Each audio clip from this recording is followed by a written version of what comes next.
Oh yeah, I got hit with a brain bomb today. It made my hair stand up on my skin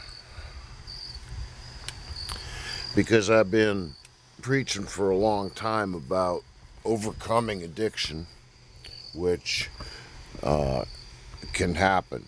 You don't have to celebrate recovery if you ain't recovered yet. Okay? There's just more ways to get you to drive up to the box.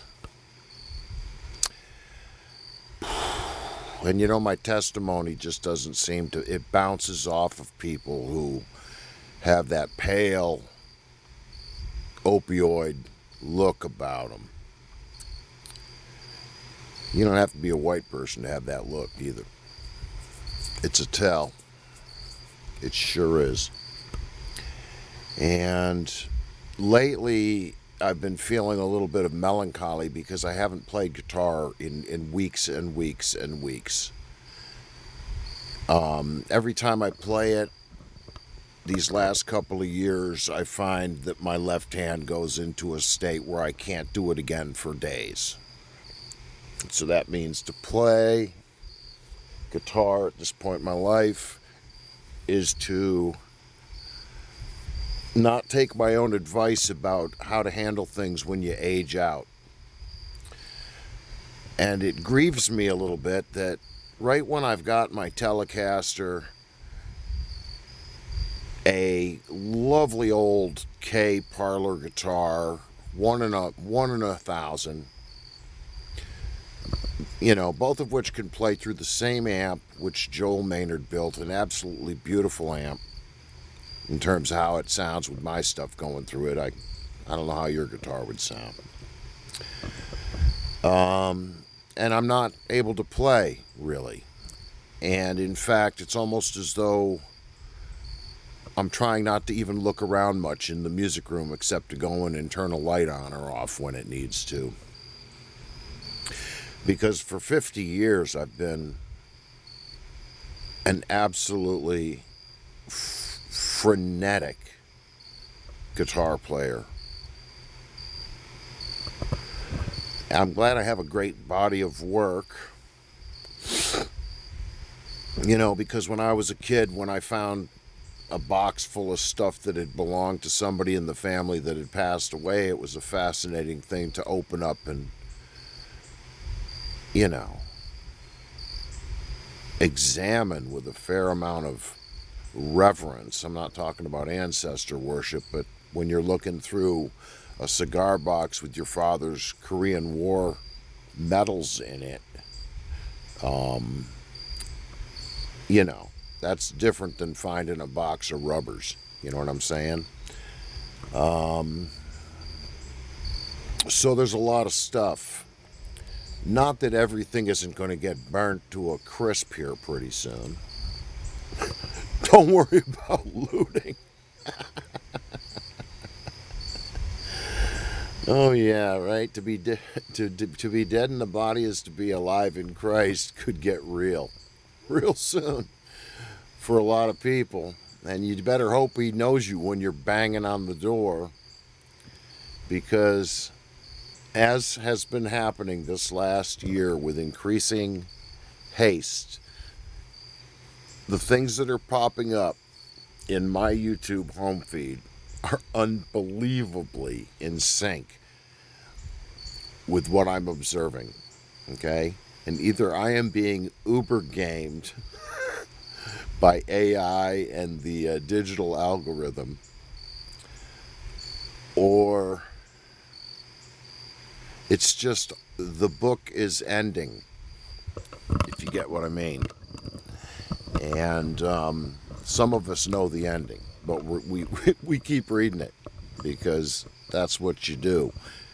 I know my wife's read the Lord of the Rings books and The Hobbit, each numerous times in her life, and they're 10 times harder than anybody's scripture,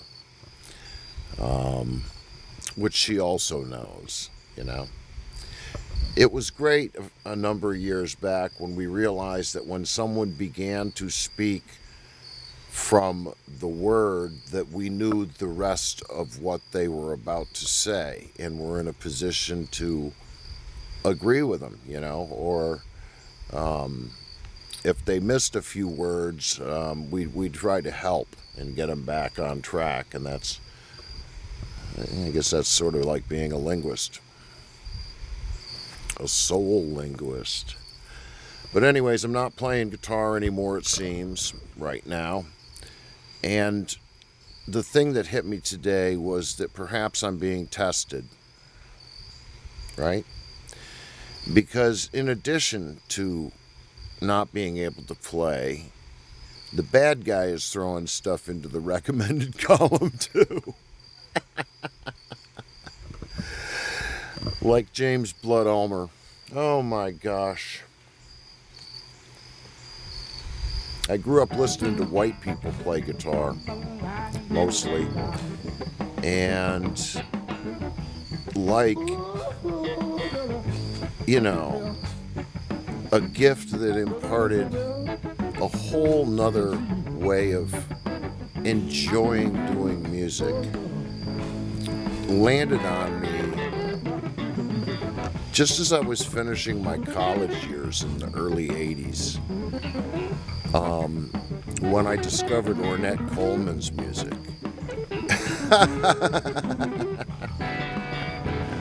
It's not rock and roll, folks. And, you listen to that, and then you listen to the average white band play something that's funky music, and you understand immediately that there's a clear difference. They come out of different belief systems.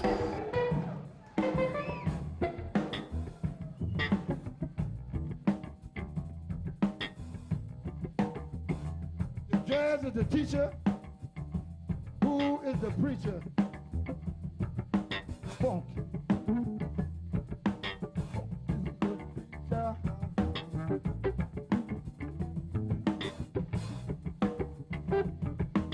If jazz is the lover,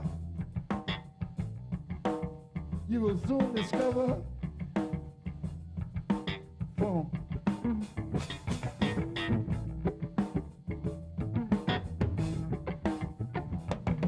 If jazz is the lover, you will soon discover funk. I'm on melodic funk. It goes like this.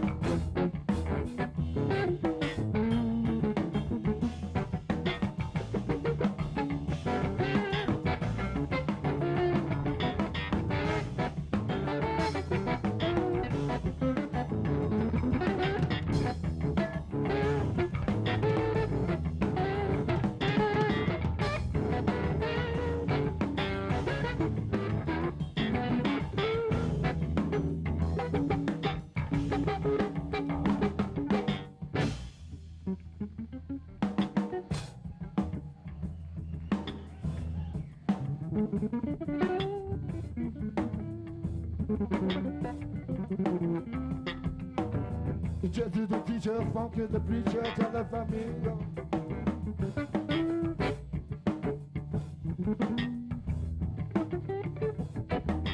If jazz is your teacher, funk is your preacher.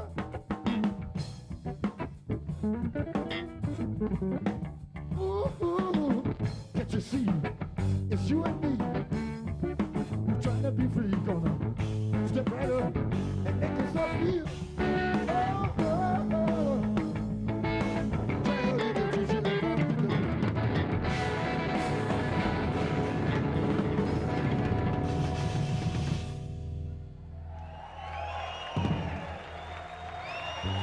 Right?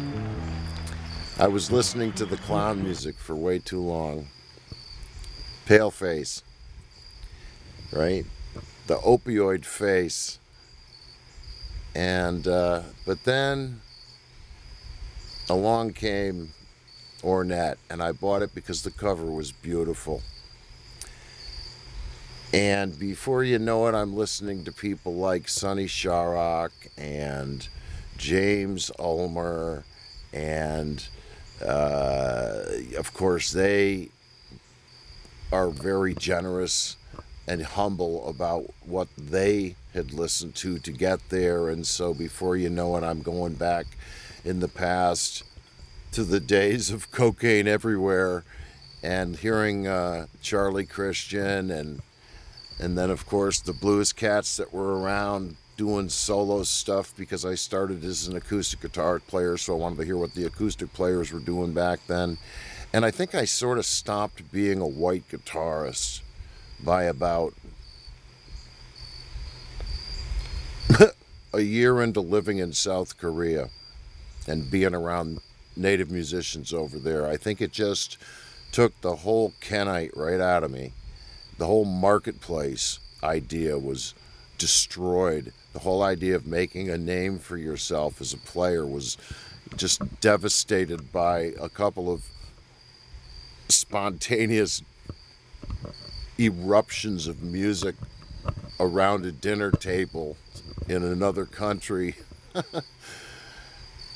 where I was the only musician in the room, actually, and yet was astonished by the music that was being produced by the non-Kenites.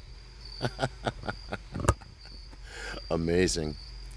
So, it shouldn't surprise me, this was my aha today, that while I'm sort of mourning not having the facility to play this awesome gear, maybe anymore, right? There's no Viagra for guitar players that isn't pharmaceutical too. I see this lovely 1981 James Ulmer Montreux concert pop up in front of me, unrequested. And I've been listening to he and Alison Krauss's version of Sitting on Top of the World for comfort for about 10 years, whenever I'm really feeling kind of shitty about everything. I got to remember that I got this. We got this. God and I got this. He doesn't need me, but he's going to get me through this mess.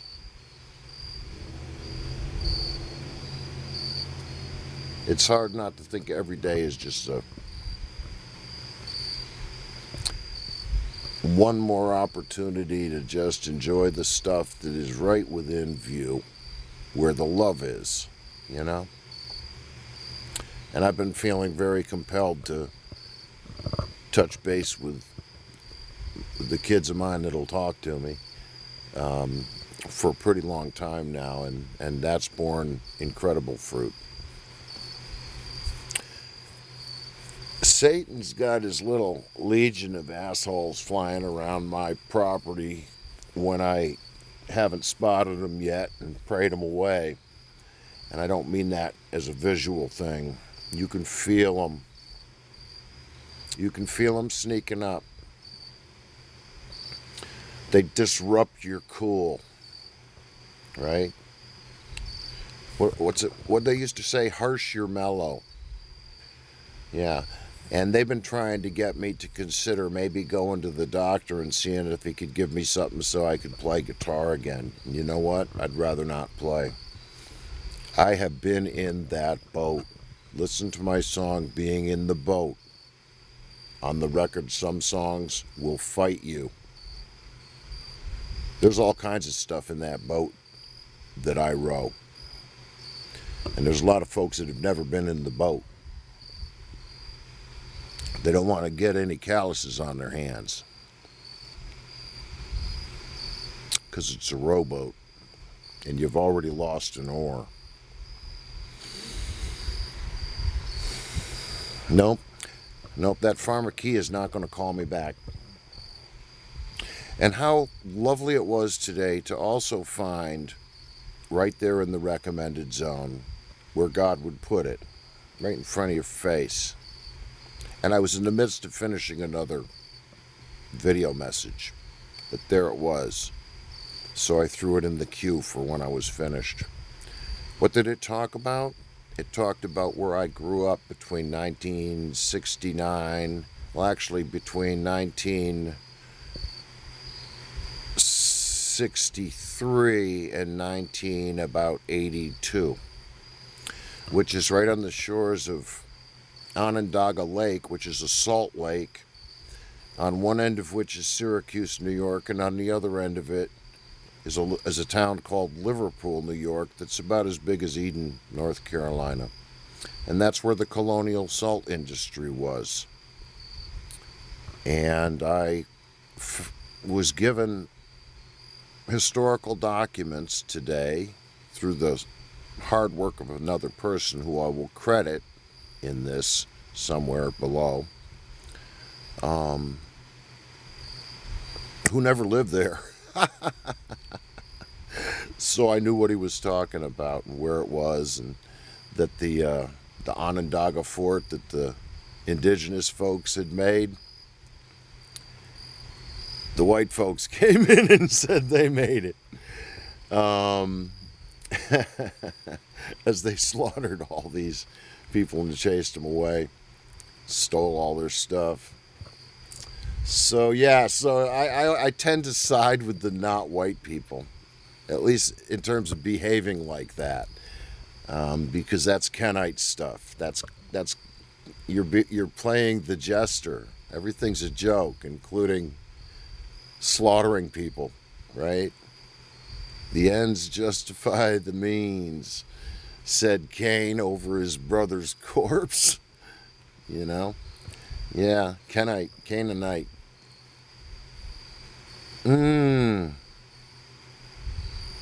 Yep. Because remember, I had that one dream about the Lord handed me a very bizarre musical instrument in a lovely place and telling me you've got eternity to figure out how to play it. And it turned out to be the nicest dream I've ever had in my life. And I'm remembering that today as I suppose I'm starting to toss shovelfuls of dirt on my life as a musician playing a guitar. I think that I'll be able to play slide for a while longer. But the specific fingers that do all the cool stuff are really messed up now. The knuckles are shot.